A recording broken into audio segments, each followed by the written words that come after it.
Cet homme, pistolet au poing, s'appelle Itamar Ben-Gvir. 2 mois après ces images, il est devenu ministre de la Sécurité nationale en Israël. À ses côtés, au gouvernement, des homophobes revendiqués, des extrémistes racistes, ultranationalistes et religieux. Des gens qui soutiennent tous une certaine idéologie. Une idéologie qui laisse peu de place à la négociation avec les Palestiniens. Le sionisme religieux. C'est une idéologie ancienne et elle a fini par infuser dans la société israélienne.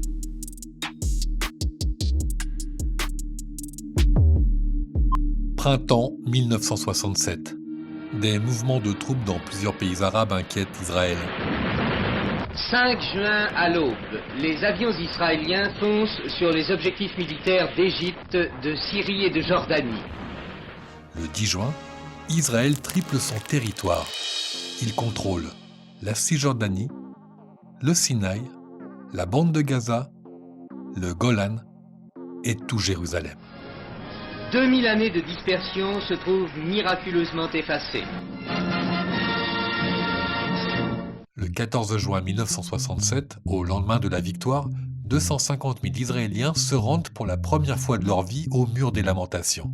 Et donc on a en Israël un vrai sentiment qu'on redécouvre des lieux religieux, et donc il y a une redécouverte de la religion qui va avoir une importance majeure et qui va favoriser en Israël un vote à droite. On a même des gens qui sont à la base des dirigeants, des militants de la gauche sioniste et qui au lendemain de cette victoire 67 ont vraiment le sentiment que Israël doit davantage s'imprégner, disons, d'un univers religieux. Un homme en est particulièrement convaincu. Son nom, Zvi Yehuda HaKohen Kook. Si la terre d'Israël nous appartient, c'est parce que nous perpétuons l'héritage de la Torah et des prophètes. La terre d'Israël nous appartient en tant que peuple.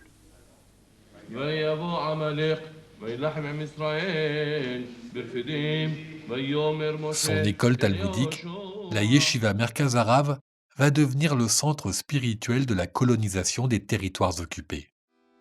À ses élèves, il transmet son idéologie nationaliste et religieuse. Conviction numéro 1, toute avancée pour améliorer le sort des Juifs est vue comme un signe divin. La déclaration Balfour, en 1917, qui appelait à la création d'un foyer national juif, c'était un signe divin. La création d'Israël le 14 mai 1948, un signe divin aussi. Tous ces signes de Dieu annoncent le temps de la rédemption des Juifs et l'arrivée du Messie, qui apportera paix et bonté sur terre. Pour accélérer l'arrivée du Messie, la terre d'Israël, Eretz Israël en hébreu, doit être reconstruite. La totalité des territoires entre la Méditerranée et le Jourdain, avec pour loi celle de la Torah. Dans la Bible, c'est un territoire qui englobe les anciens royaumes d'Israël et de Juda. Convaincus, des élèves de la Yeshiva Merkaz Harav disent vouloir reprendre possession de leurs terres, traduire « coloniser les territoires arabes sous contrôle israélien ». Arabes et Israéliens vivent ici en très bonne harmonie, mais avec des rapports de sujet à maître. Le gouvernement israélien de l'époque laisse faire, voire encourage, y compris. Pour certains, notamment au sein de la gauche sioniste, il y a un espèce de sentiment de revoir dans ces gens-là les pionniers du sionisme, c'est-à-dire ceux qui sont arrivés au début du XXe siècle en Palestine pour fonder l'État en colonisant la terre. Mais la gauche au pouvoir tergiverse. Faut-il rendre les territoires occupés ou continuer à les coloniser ? Ces hésitations inquiètent les colons ultranationalistes religieux. Pour faire front, ils fondent le bloc de la foi, le Gush Emunim en hébreu. On restera ici de toute façon, et les Arabes de la région, ils savent ça. Ce mouvement, le bloc de la foi, devient le fer de lance de la colonisation. Son projet ? L'annexion de la Cisjordanie par Israël. En 1977, il gagne un soutien décisif, celui du Likoud, le parti de la droite nationaliste israélienne, l'une des principales forces politiques du pays.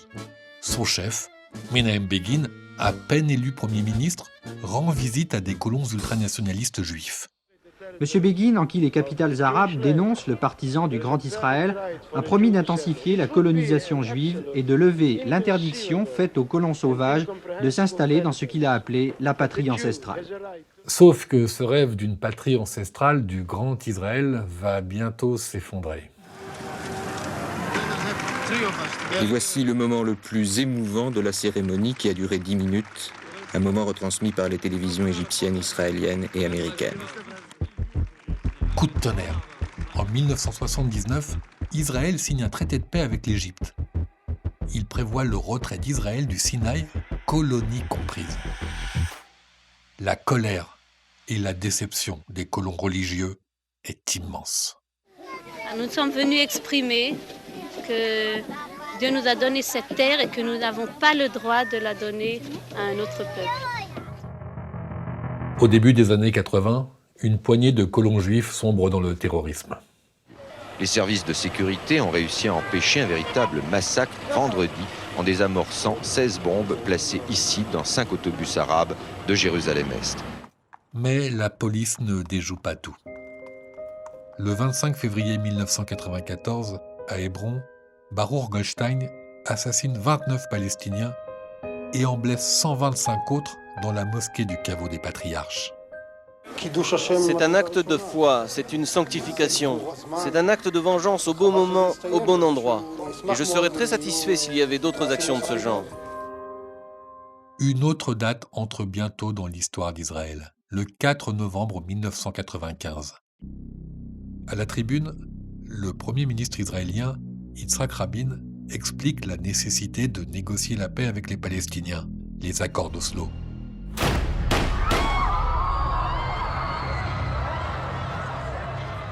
Le juif israélien, Yigal Amir, l'assassine de 3 balles dans le dos. Amir appartenait à ce groupe paramilitaire Eyal, des extrémistes fanatiques qui se justifient systématiquement en prétendant agir au nom de Dieu. Certains rabbins ont d'ailleurs cautionné dans des textes l'assassinat du Premier ministre israélien. Accord de White River, évacuation de la bande de Gaza, conférence d'Annapolis. Les sionistes religieux s'opposent à toute rétrocession des territoires occupés. Leur message est clair. 1. Il n'y aura pas d'État palestinien en Cisjordanie. 2. La Judée-Samarie, le nom biblique de la Cisjordanie, fait partie intégrante d'Israël. Au fil des années, le sionisme religieux s'est normalisé.